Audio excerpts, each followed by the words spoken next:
پاکستان کا نظام کافرانہ ہے اور ہم اس کافرانہ نظام کے شہری ہیں، کیا اس کا کوئی کفارہ ہے؟ ہم ایسے ملک میں رہ رہے ہیں جس میں اللہ کا قانون نافذ نہیں ہے، جس کا مالی نظام سود اور جوئے پر ہے. ہم اس کو بدل نہیں سکتے. کیا کریں؟ کہاں جائیں؟ کس طرف جاؤں؟ کسے دیکھوں؟ کسے آواز دوں؟ اے ہجوم نامرادی، دل بہت گھبرائے ہے. کہاں جاؤں؟ دنیا میں ایک انچ نہیں ہے، کوئی ملک نہیں ہے جہاں اے اللہ تیرا دین قائم ہو. جائیں تو کہاں جائیں؟ دیکھیے، ہماری بندگی جزوی ہے. نمازیں ہم پڑھ رہے ہیں، روزے ہم رکھ رہے ہیں، مسجدیں عالی شان بنائی ہیں، مدرسے بھی بہت بڑے بڑے بن گئے ہیں، واقعتاً اس میں کوئی شک نہیں. لیکن سوال یہ ہے کہ اوپر جو چھت ہے وہ تو کافرانہ ہے. قانون تو اللہ کا نہیں ہے، کتاب و سنت کے احکام تو نافذ نہیں ہے. ہاں، نماز ہے، روزہ ہے، حج ہے، زکوٰۃ ہے. تو نماز اور روزہ تو ہندوستان میں بھی ہو رہا ہے.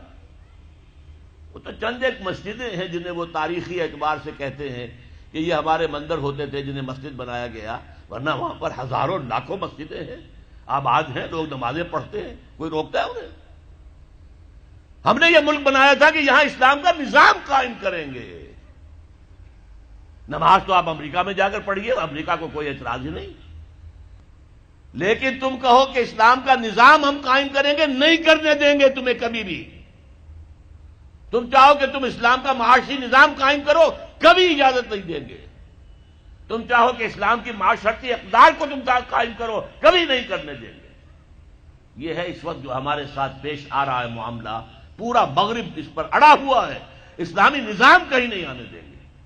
ہاں، نمازیں پڑھو، ہمیں کوئی اعتراض نہیں. روزے رکھو، تم روزے 30 کی بجائے 100 رکھو، ہمارا کیا لیتے ہو؟ تو اب ہم جو کفر کے تحت زندگی گزار رہے ہیں اور اس اعتبار سے اللہ کی نگاہ میں ہم کافر ہیں. لیکن سوال یہ ہے کہ جائیں تو کہاں جائیں، کریں تو کیا کریں؟ نظام کفر کا ہے. قرآن کہتا ہے وَمَن لَّمْ يَحْكُم بِمَا أَنزَلَ اللَّهُ فَأُولَٰئِكَ هُمُ الْكَافِرُونَ. جو لوگ قرآن کی، اللہ کی اتاری ہوئی شریعت کے مطابق فیصلے نہیں کرتے، وہی تو کافر ہیں. کافر کسے کہتے ہیں؟ اقبال نے کہا نا، بتوں سے تجھ کو امیدیں، خدا سے نو امیدی، مجھے بتا تو صحیح اور کافری کیا ہے؟ تمہاری ساری امیدیں امریکہ کے ساتھ وابستہ ہیں. وہ مسئلہ طے کرا دے، وہ یہ کرا دے، وہ کرا دے. وہ معاملہ ہمارا، وہی تو سب سے بڑا چور وہی ہے، سب سے بڑا ڈاکو وہی ہے، سب سے بڑا اسلام کا مخالف وہی ہے، اور اسی کے پاس ہم جاتے ہیں. قرآن کا فتویٰ تو یہ کہ تم کافر ہو. ہاں، انفرادی طور پر تم مسلمان ہو، اجتماعی طور پر، قومی سطح پر تم کافر ہو. وَمَن لَّمْ يَحْكُم بِمَا أَنزَلَ اللَّهُ فَأُولَٰئِكَ هُمُ الْكَافِرُونَ. یہ 7واں رکوع ہے سورہ مائدہ کا. اور پھر فرمایا وَمَن لَّمْ يَحْكُم بِمَا أَنزَلَ اللَّهُ فَأُولَٰئِكَ هُمُ الظَّالِمُونَ. جو اللہ کے اتارے ہوئے قانون کے مطابق فیصلے نہیں کرتے وہی تو مشرک ہیں. اللہ کے حکم کو چھوڑ کے کسی اور کے حکم پر فیصلہ کر رہے ہو، اس سے بڑا شرک کیا ہوگا؟ اور تیسری مرتبہ فرمایا وَمَن لَّمْ يَحْكُم بِمَا أَنزَلَ اللَّهُ فَأُولَٰئِكَ هُمُ الْفَاسِقُونَ. وہی تو فاسق ہیں، فاجر ہیں، وہی تو سرکش ہیں، وہی تو باغی ہیں، وہی تو غدار ہیں اللہ کے، جو اللہ کی شریعت کے مطابق فیصلے نہیں کرتے. اب ان 3 آیتوں کی روح سے سمجھ لیجئے ہم کہاں کھڑے ہیں، کیا کر رہے ہیں. دیکھیے، میں آپ کو ایک مثال دیتا ہوں. ہماری آبادی کا میں سمجھتا ہوں اکثریت تو وہ ہے جو نماز روزے کی بھی پابند نہیں ہے. ان چیزوں کا چرچا شہروں میں زیادہ، دیہات میں بہت کم رہ گیا، بہت کم، بہت کم. اور ہماری 70% آبادی دیہات کے اندر ہے. اچھا، جو نمازیں پڑھتے روزے رکھتے ہیں، خاص طور پر شہروں کے کاروباری لوگ، وہ بلیک مارکیٹنگ بھی کرتے ہیں، وہ حسابات بھی غلط دیتے ہیں، جھوٹ بولتے ہیں، جھوٹ یا حلف اٹھاتے ہیں کہ یہ حساب ہم حلفیہ میں کہہ رہا ہوں یہ حساب صحیح ہے، جبکہ حساب غلط ہے. سودی کاروبار کرتے ہیں، اپنے کاروبار کو بڑھانے کے لیے سود کا قرضہ لیا ہے، سودی قرضہ لیا بینک سے. اپنی بلڈنگ بنانے کے لیے بہت بڑی قرضہ لیا ہے بینک سے. تو ان کی عبادت کیا ہوئی؟ وہ اس آیت کے ذیل میں آ گئے کہ نہیں؟ افتؤمنون ببعض الکتاب وتکفرون ببعض. فما جزاء من يفعل ذلك منكم الا خزي في الحياة الدنيا ويوم القيامة يردون الى اشد العذاب وما الله بغافل عما تعملون. لیکن میں ان کو بھی چھوڑتا ہوں. فرض کیجئے ایک شخص ہے، نماز پڑھتا ہے پوری 5 وقتہ مسجد میں، رمضان کے روزے رکھتا ہے، اور بھی اللہ توفیق دیتا ہے ایام 20 کے روزے رکھ لیتا ہے، یا ہفتے میں 2 روزے رکھتا ہے، سوموار کے اور جمعرات کے وغیرہ، زکوٰۃ دیتا ہے، کاروبار بھی سارے حلال کر رہا ہے، حرام نہیں کر رہا، سود میں بھی براہ راست ملوث نہیں ہے، نہ پیسہ سود پہ اوپر بینک میں رکھ کر سود کھایا، نہ سود پر قرضہ لے کر کوئی اپنا کاروبار بڑھایا، نہ کوئی اپنا کارخانہ لگایا، نہ کوئی اپنے بلڈنگ اونچی بنائی. پردہ بھی اس نے اپنے گھر میں بالکل شرعی نافذ کر دیا. وہ اس پورے اسلام پر کاربند ہے جس میں وہ کاربند ہو سکتا ہے اس وقت، لیکن وہ اس قوم کا فرد ہے جو قوم اللہ کے فتوے کے مطابق کافر قوم ہے،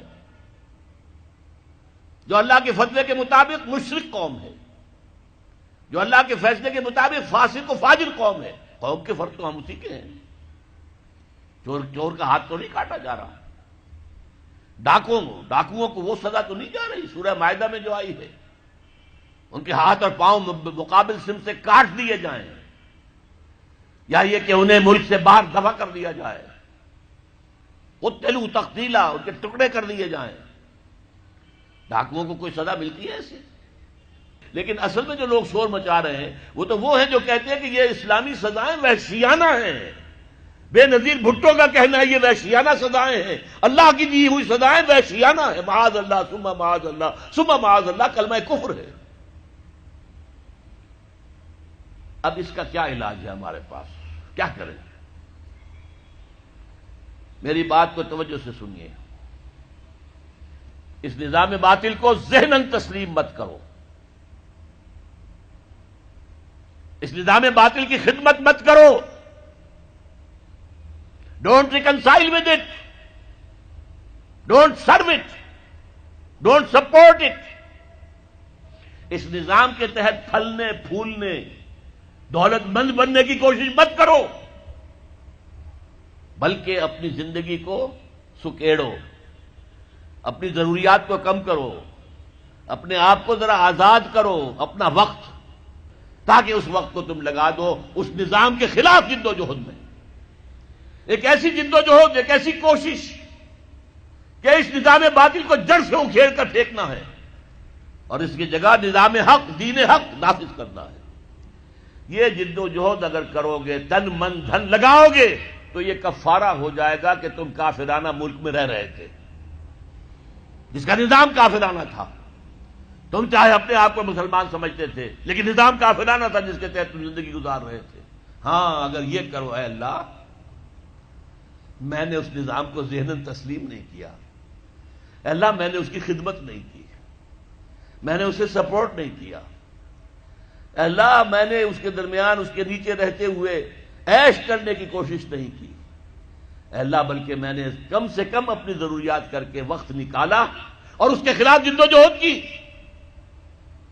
اس نظام کو اکھاڑ کر پھینکنے کے لیے کوشش کی، اور تیرا نظام لانے کی جد و جہد کی. لا نہیں سکے تو اے اللہ ہم کیا کریں؟ ہمارے اختیار میں تو نہیں ہے. وہ آئے گا تو اسی وقت جب تیری مرضی ہوگی، تیرا منشا ہوگا. لیکن ہم نے اپنی زندگی لگا دی. اگر تو یہ ہے تو کفارہ ہو گیا، اللہ کے عذاب سے آپ بچ جائیں گے. اگر یہ نہیں کہہ سکتے، آپ تو بھر اپنے باطل نظام میں رہ رہے ہیں، عیش کر رہے ہیں، اور آپ پھیلنے پھلنے پھولنے کی کوششیں کر رہے ہیں، اور زیادہ عیش مل جائے اور زیادہ آسائشیں مل جائے، بڑا مکان بنا لوں اور بڑا محل بنا لوں اور بڑی حویلی بنا لوں اور کاروبار پھیلا لوں، 1 مل تھا 2 بن جائیں، 2 کے 3 ہو جائیں. اگر اس چکر میں آپ رہے اس نظام باطل کے تحت تو آپ اسی کے ایبیٹر ہیں، آپ اسی کے مؤید ہیں، آپ اس کے سپورٹر ہیں، اور آپ بھی اتنے ہی بڑے مجرم ہیں جتنا بڑا یہ نظام مجرم. مکمل خطاب سننے کے لیے ملاحظہ کیجیے tanzeem.org/demand اور youtube.com/tanzeemorg.